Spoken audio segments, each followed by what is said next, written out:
1.5 cup চালের গুঁড়ো নিয়েছি। এটা বাজারে কিনতে পাওয়া যায়। আমি সেই কেনা চালের গুঁড়ো নিয়েছি। আপনারা চাইলে নিজেরা ঘরে বানাতেও পারেন। 1 চা চামচের মতো লবণ আছে, প্রয়োজন মতো পানি আছে। কখন শিরায় কতটুকু পানি দেওয়া লাগবে বা আপনার গোলাটা তৈরি করতে কতটুকু পানি দেওয়া লাগবে আমি বলে দেব। এখানে আমি ব্রাউন সুগার নিয়েছি 1 কাপের মতো। আপনারা চাইলে চিনি বা গুড় যেটাই নেন 1 কাপ নিতে পারেন। এটা শিরার জন্য দরকার হবে। চলুন দেখে নেই পুরো প্রস্তুত প্রণালী।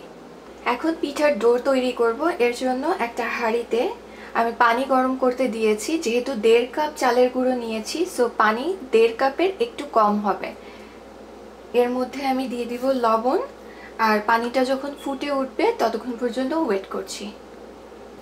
এবার এর মধ্যে আমি চালের গুঁড়াটা দিয়ে দিব। চালের গুঁড়া দিয়ে কোনো নাড়াচাড়া করব না, এমনি ফুটে উঠবে। একটু ঢেকে দিব জাস্ট 1-2 মিনিটের জন্য।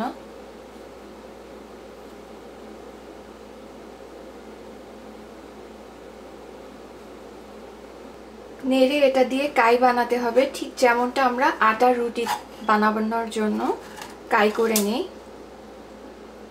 ঝিনুক পিঠা বানানোর জন্য অল্প একটু ডো নিয়ে নিয়েছি। এরপরে এটাকে একটু গোল করে নেব। গোল করে লম্বা করব। এবার এক মাথা মোটা থাকবে আর এক মাথা এরকম চিকন থাকবে। এরকম লম্বা করে নিতে হবে।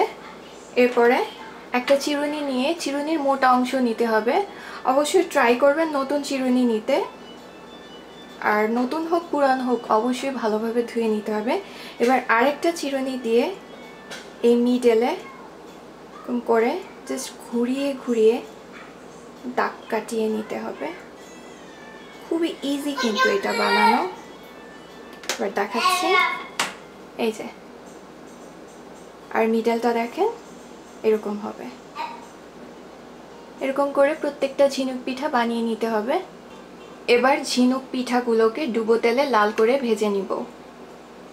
তেলটা আগে থেকেই গরম হতে দিয়েছি। এবার একে একে ঝিনুক পিঠাগুলো ছেড়ে দেব, আর অবশ্যই মিডিয়াম আঁচে ভাজবেন।